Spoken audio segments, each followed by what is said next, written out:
Gathered here on the ancestral and unceded homelands of indigenous nations, many of whom still call these lands home. We recognize that the American democracy for which we struggle today owes a great debt to the indigenous peoples of this land, not only in terms of our continued survival on this land, but also in our very model of governance. In particular, the Iroquois Confederacy, whose government inspired the Constitution of the United States. We stand in solidarity with our indigenous siblings, knowing that the promise of good trouble is also the promise of land back. And America will never be free until the stewardship of the land is returned to its indigenous people. We demand that Congress protects the right to vote and free and fair elections by passing the John Lewis Rights Advancement Act, the Freedom to Vote Act, and the Native American Voting Rights Act. We demand an end to the attacks on Black, Brown, Asian, and Indigenous Americans, immigrants, transgender people, and other vulnerable communities, including but not limited to the immediate withdrawal of masked ICE agents and federal troops from American skies.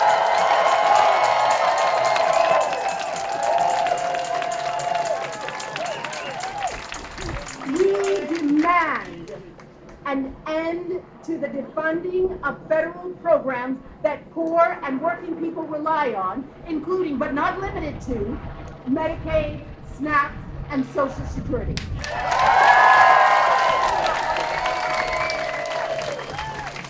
We demand the restoration of funding and rebuilding of federal agencies that have been unlawfully defunded or dismantled without congressional approval. Stand with workers! Stop the firing of federal employees! We demand an end to the lawless and unconstitutional behavior of the current President of the United States, who has previously attempted to illegally and violently overturn the results of a free and fair election, and must be prevented from doing so again. We want to acknowledge all of the organizing groups for this event, including the ACLU at Massachusetts, Boston Indivisible, Embrace Boston, Good Trouble Brass Band, Indivisible Mass Coalition, Indivisible Somerville, Mass 50501, Massachusetts AFL-CIO, Swing Blue Alliance, the New Democracy Coalition, and the UU Mass Action. And I'm sure there are many other organizations that are here, and yay, thank you for being here. We must not tolerate oligarchy or authoritarianism or cowboy capitalism or neoliberalism. And I ask each of you, as we remember John Lewis on this day, to continue in the faith and not tolerate racism, not tolerate the rich over the poor, tolerate peace, be for peace, as was the boy from Troy. Thank you very much.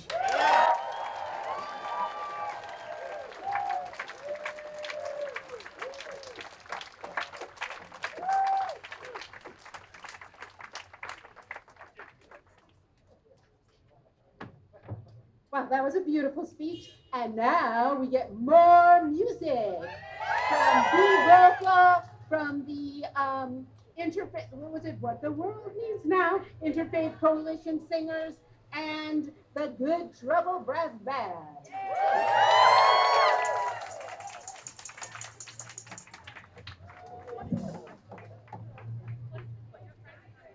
So Be Vocal, the Good Trouble Brass Band, and What the World Needs Now are all committed to bringing music into our movement. But we are not performers. We're just here to get the singing started. We're all here because we're in this together. The way we're going to get through this is together. And we have evidence that we can do it. The song that we're going to sing was originally sung by African slaves in America over 200 years ago. And in the civil rights movement, they used the same song to deliver them and do the work that was done at that time. And we're going to do that today. And what is important about these songs, it's not performative. It's participatory. It's about we all come together. It's an example of what needs to be done. We're in this together. We have to work together. The fact that we're out here now shows that we care. And what this music does is provides us common ground to stand on while we can then look and see what the work is that needs to be done. And we can go out and do it and know that we're going to succeed.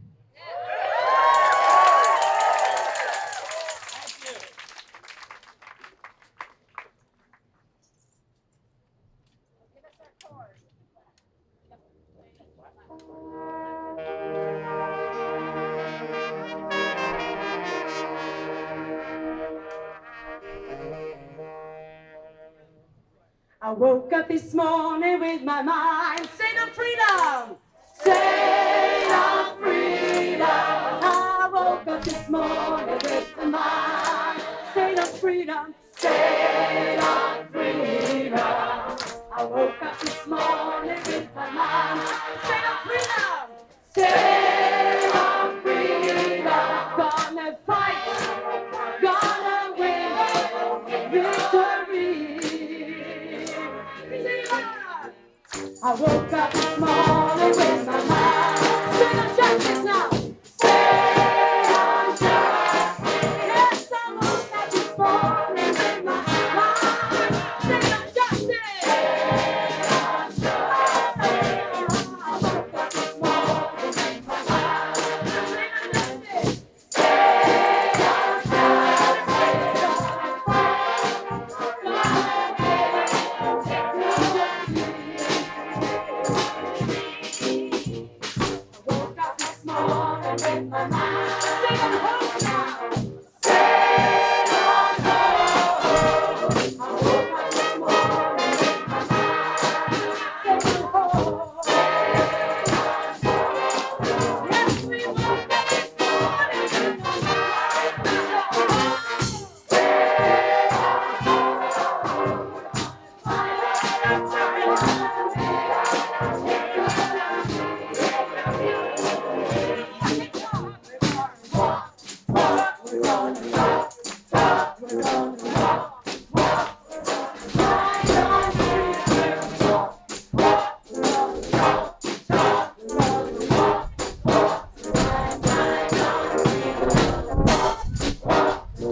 name's Darlene Lamothe. I'm the president of the Greater Boston Labor Council, AFL-CIO.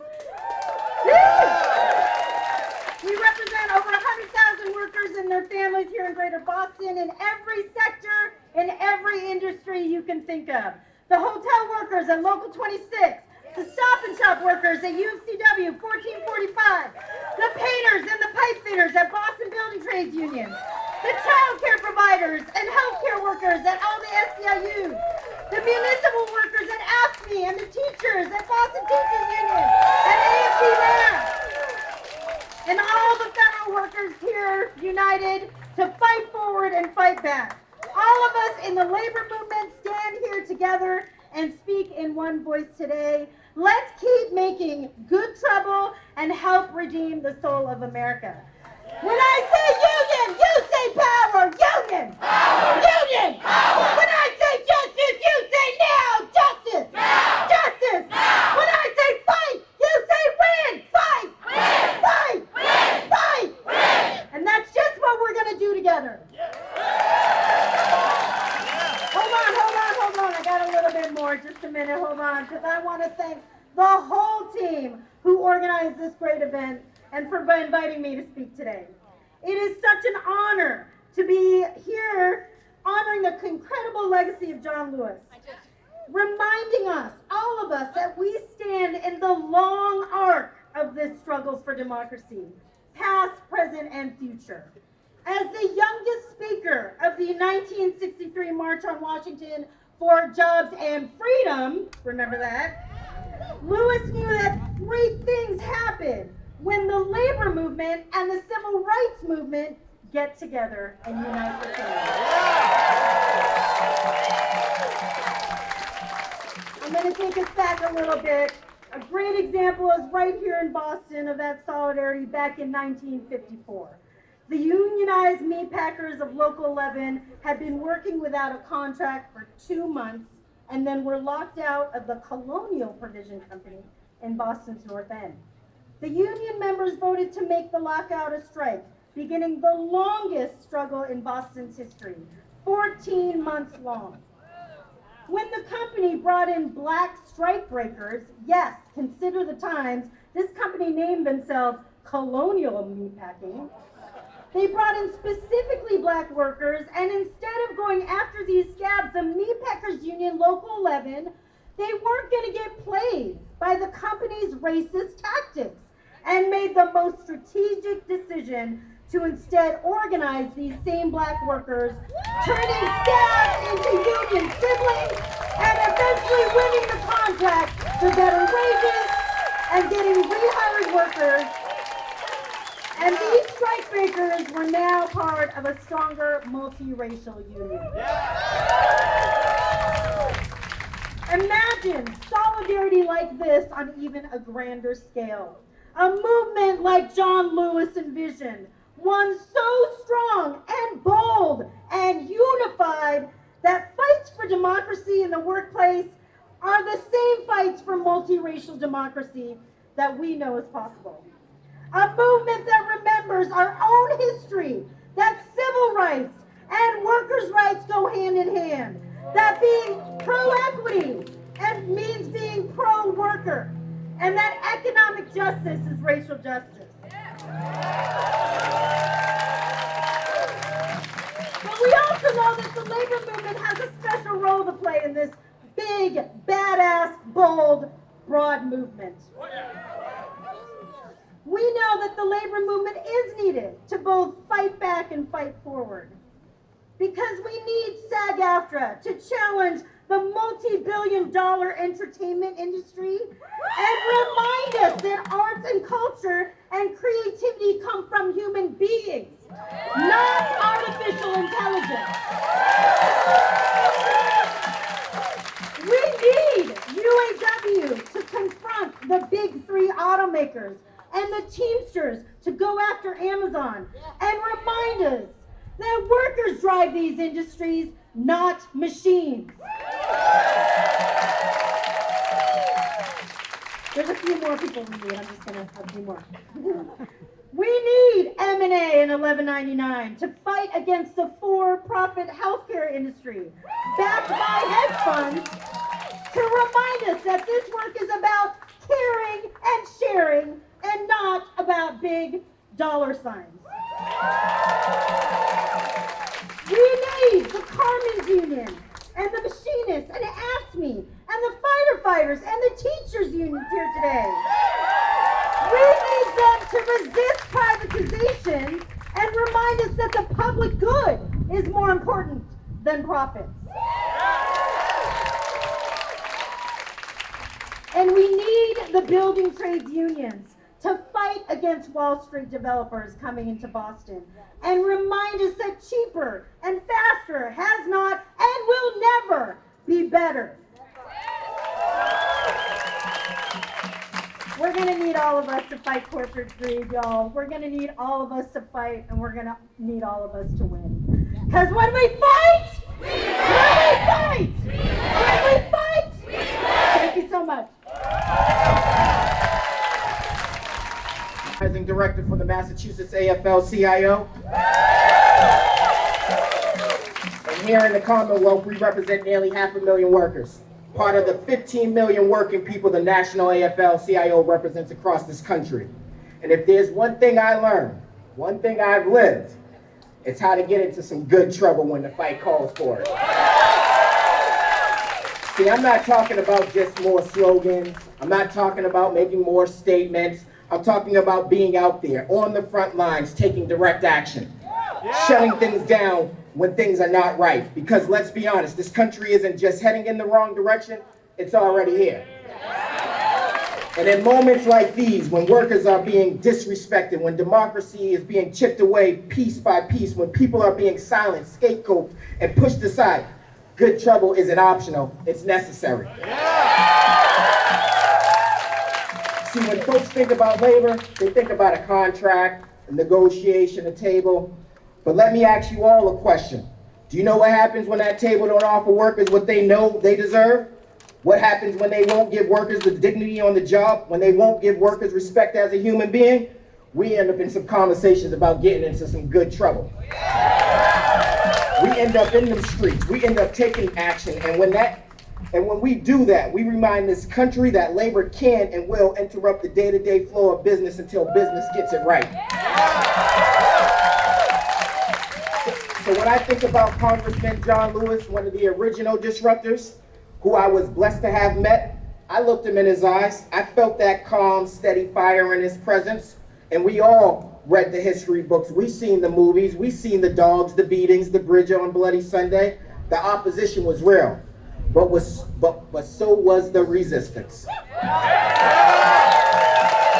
Nonviolent civil disobedience, strategic disruption, also known as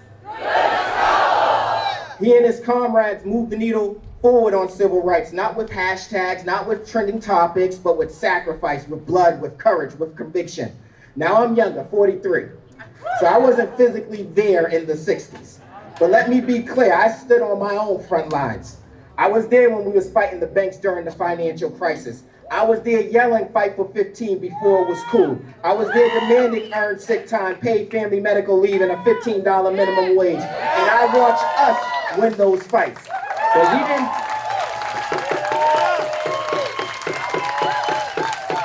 But we didn't win because we asked nicely. We didn't win because we posted about it. We won because we organized and we mobilized. We made and when it came to shut it down, we shut it down. And don't get it twisted. What's coming for us now is not just one administration, not just one bad law or one election cycle. It's a coordinated assault on working people, on public education, on our rights, on our dignity. Since Agent Orange walked into office, disruption has been his strategy.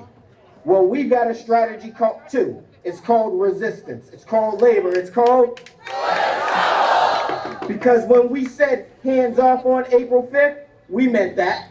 When we mobilized on May 1st, we meant that. When we rallied to say no kings, we meant that. And we mean it today. So I'm telling you right now, if we organize and mobilize the right way, If we reach that magic number, 3.5% of the population ready to act, ready to move, ready to shut it all down,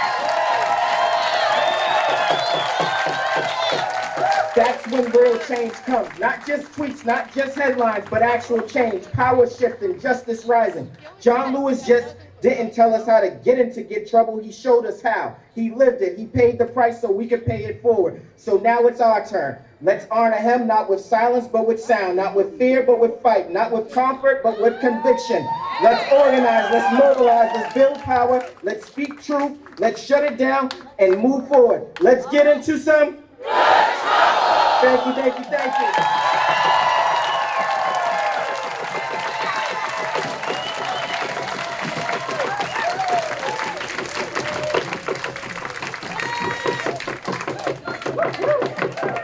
Wow, those double D's are fantastic! Our next speaker, Reverend John Gibbons, is a Unitarian Universalist minister emeritus at the First Parish in Bedford and a member of the Community Church of Boston. Tell me what democracy looks like. This is what democracy looks like. I guess you know that one. Believe it or not, you are about to memorize a short poem.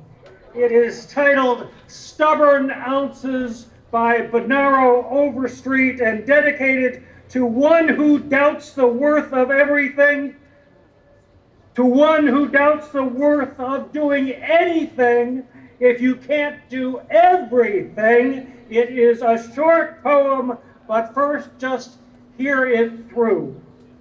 You say the little efforts that I make will do no good. They never will prevail to tip the hovering scale where justice hangs in balance. I never thought they would. But I am prejudiced beyond debate. Which side shall feel the stubborn ounces of my weight? Now break it down after me. You say the little efforts that I make will do no good.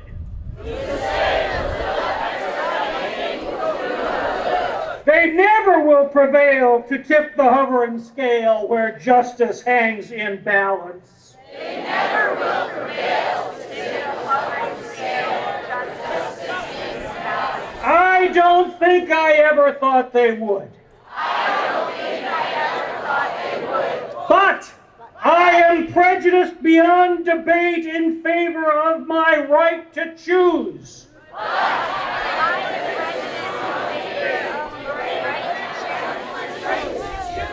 Which side shall feel the stubborn ounces of my weight? Which side shall feel the stubborn ounces of my weight? All right, now put it together in unison. You say the little efforts that I make will do no good. They never will prevail to tip the hovering scale where justice hangs in balance. I don't think I ever thought they would, but I am prejudiced beyond debate. Which side shall feel the stubborn ounces of my weight? You're good, you're good. As a nation and world, we know we are in grim and ghastly trouble. Truly, we are on the precipice of the abyss and often over the abyss. Too much has already been lost. Too many have been tortured and terrorized, oppressed, suppressed, disappeared, and murdered. Too many have already fallen. It is our privilege and our obligation in fury and in joy to keep faith with the fallen. And remember, as Darren just told us, It was political scientist Erica Chenoweth who has globally documented that it takes but 3.5% of a mobilized population to topple the tyrants. We are on our way. Mobilize, organize, act up, so that we may redeem these ghastly days.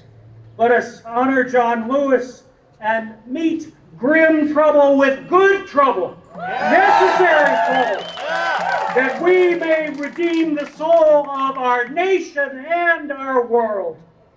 Choose this day which side shall feel the stubborn ounces of our collective weight. Together we must and we will tip the hovering scale where justice hangs in balance. El pueblo unido jamás será vencido. The people united shall never be defeated. Thank you for being here. See you again soon in the streets.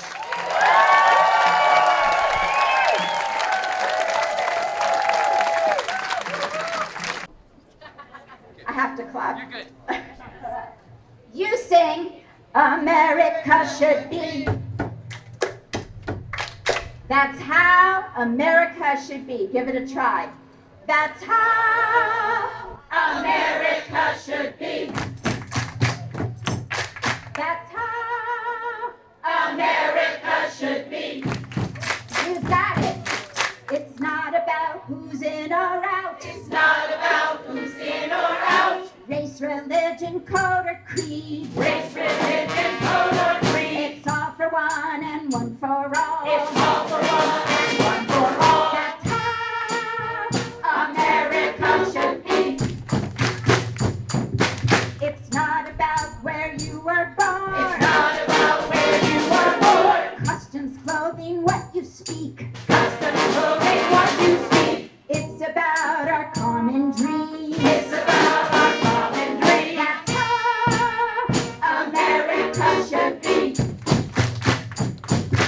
It's not about cis versus trans. It's not about cis versus trans. Them or they or he or she. Them or they or he or she. It's liberty of thee I sing. It's liberty of thee I sing. That's how America should be. It's not just about the floods or fires. Just about the floods or fires. Rising temps or rising seas. Rising temps or rising seas. It's about sustaining life. It's about sustaining life. That's how America should be. Pay the rent or pay the bill. Pay the rent or pay the bills. Healthcare versus whether you eat. Healthcare versus whether you eat. It's about the right to thrive. It's about the right to thrive. That's how America should be. It's not about blue versus red. It's not about blue versus red. Young or old or white or black. Young or old or white or black. It's billionaires against all of us. It's billionaires against all of us. And now it changes. It's time to take our country back. It's time to take our country back. Sing it with us. It's time to take our country back. It's time to take our country back. Be vocal what the world needs now in the Good Trouble Brass Band. And thousands of you. Anymore. What we need is to stand up, not just looking at specific organizations, but standing together. I'm not allowed to be part of a union, but I'm gonna strike anyway. My labor is worth more than their stuck portfolio. nation. Your labor is worth more. No, we said good trouble. We need a general strike. Please go and look up the People's Sick Day. Thank you for your time.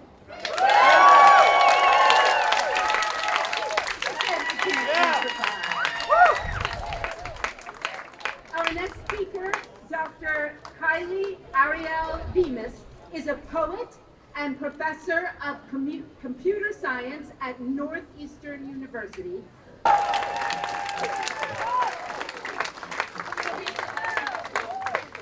Look at all of you. It's so good to see so many of you making good trouble today on such a hot and humid day when you could have done so many other things, but you are here because you care about America, about freedom and liberty.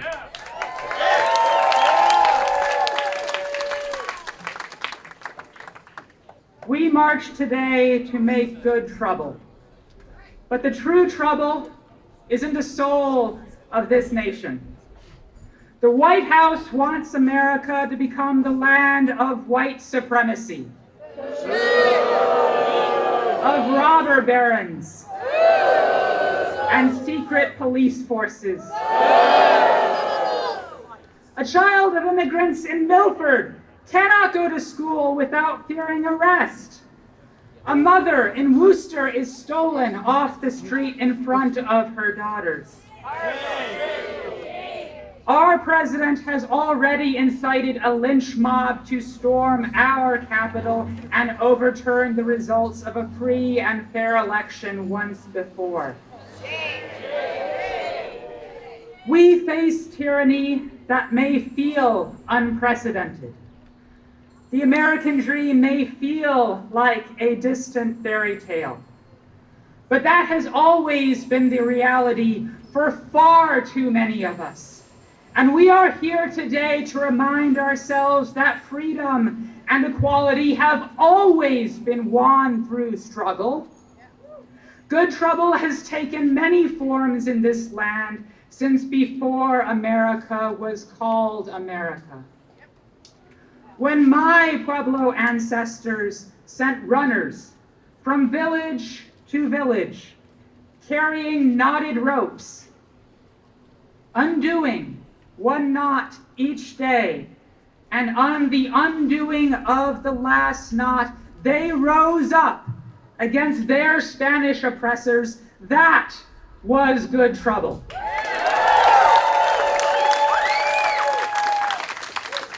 When my two-spirit ancestor, Wetwa, a Samana from the Badger Clan, traveled from Zuni to Washington, D.C., to meet with President Grover Cleveland, to be an ambassador to America, to be studied by white society while she studied them back, to understand the colonizer way of thinking in order to help her people survive it.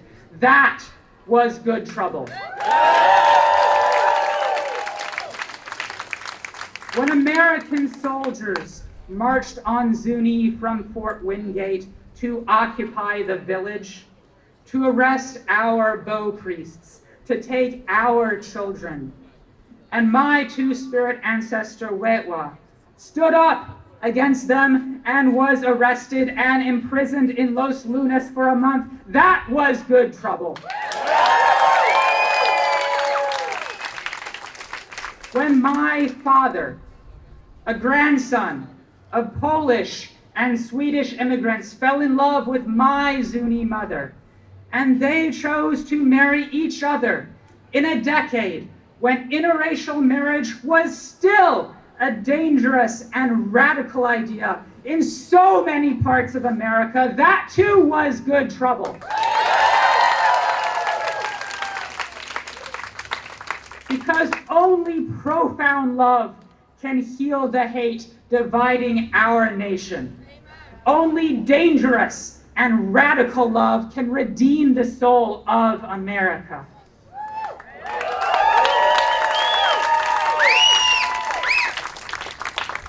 When we find ourselves staring down the barrels of death rifles and say, "You may shoot me, but it is only your own soul you will kill.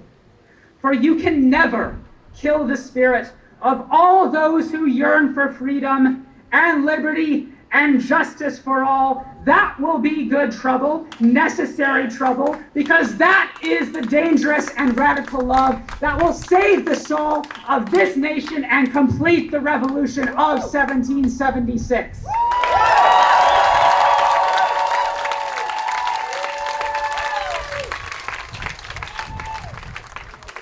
We may be afraid, but have hope. Good trouble, necessary trouble is in the bones and blood of this nation, because the legacy of good trouble is not solely the legacy of any single man, but of Americans of all races and creeds coming together and collectively saying, this is not good enough. We can do better. We must do better. The story is not finished yet because the dream has not been realized yet. That is why we are here.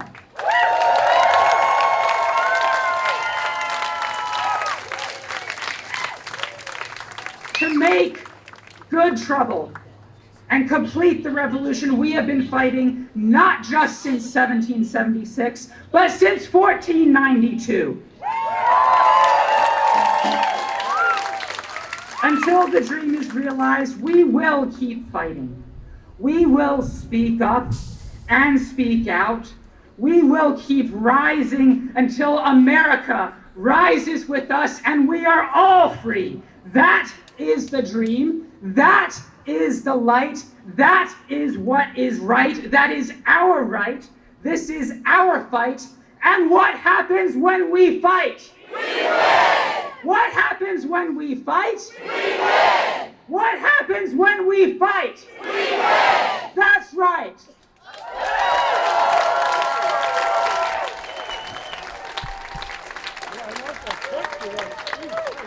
Wow. That was so inspirational. I love our speakers.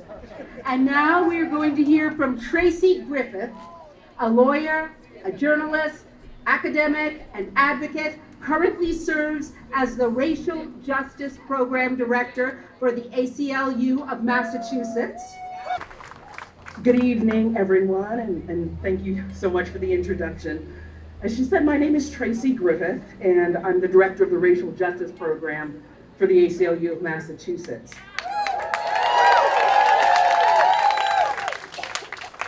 I have a short story.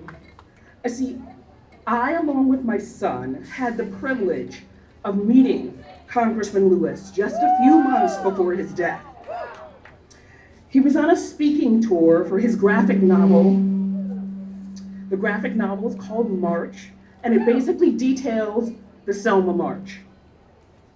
When he autographed my son's book, he was gracious with his time, and he answered my son's question about courage in the face of the adversity and hatred that he had met that day on the bridge. Congressman Lewis told him that, I'm getting choked up here. Congressman Lewis told him that courage comes from knowing what you do is right and just and necessary for the betterment of your world.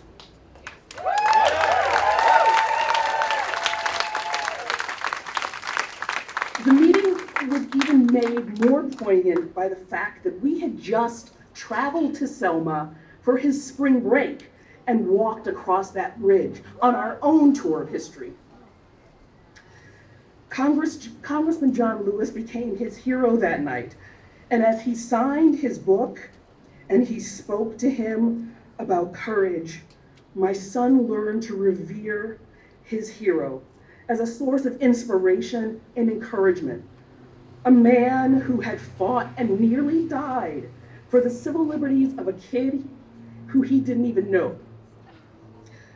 There were more than a few tears shed later that year, a few months later, when we learned of Congressman Lewis's passing. But his life example lit a fire in the soul of a young boy who saw someone willing to fight against injustice for him and for all of us. Tonight, we honor that civil rights icon. Congressman John Lewis, we honor him by coming together to make good, necessary trouble in the name of what is right and just, in the name of civil rights, in the name of civil liberties, in the name of free and fair elections, good, necessary trouble in the name of racial justice, immigrants' rights, free speech, privacy, reproductive freedom, due process. The ACLU has been around for more than 100 years now, through 18 presidencies. We have offices in all 50 states, and the ACLU of Massachusetts was the very first. Our mission, to defend the constitutional rights of all people. The ACLU litigates in the courts to defend your rights. We have filed over 145 legal actions since Inauguration Day.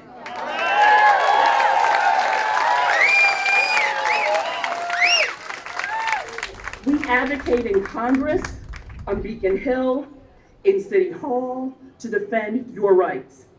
We mobilize people power in the streets to defend everybody's rights.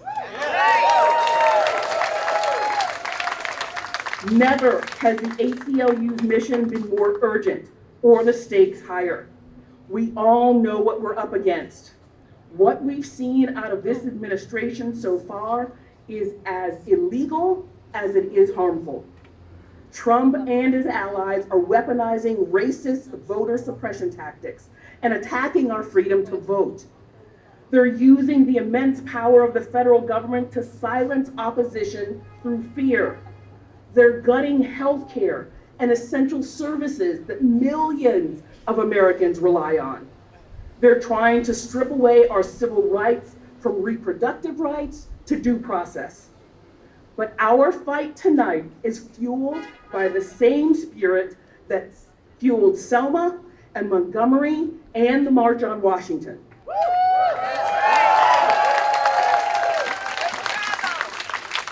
And despite their efforts to erase our history and our contributions, to take away our voting rights and strip us of our basic humanity, we will continue to fight and show up.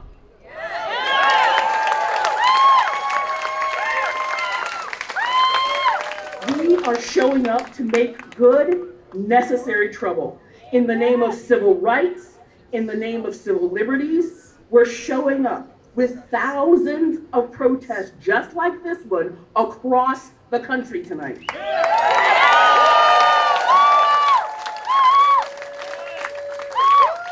We are showing up because our democracy isn't a partisan issue. It's an American imperative.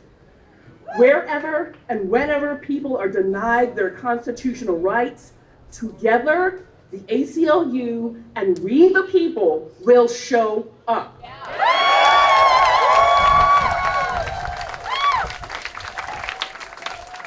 At the March on Washington in 1963, John Lewis asked, "How long can we be patient?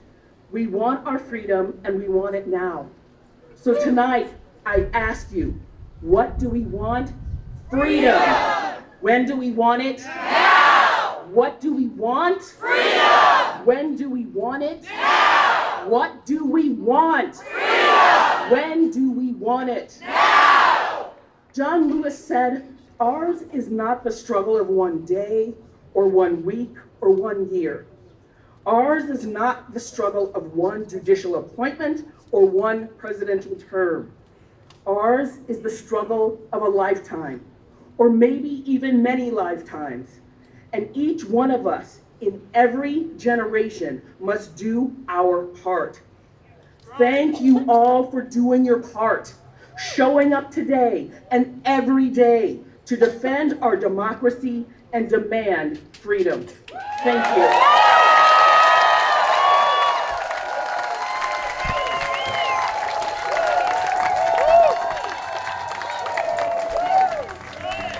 Absolutely fabulous.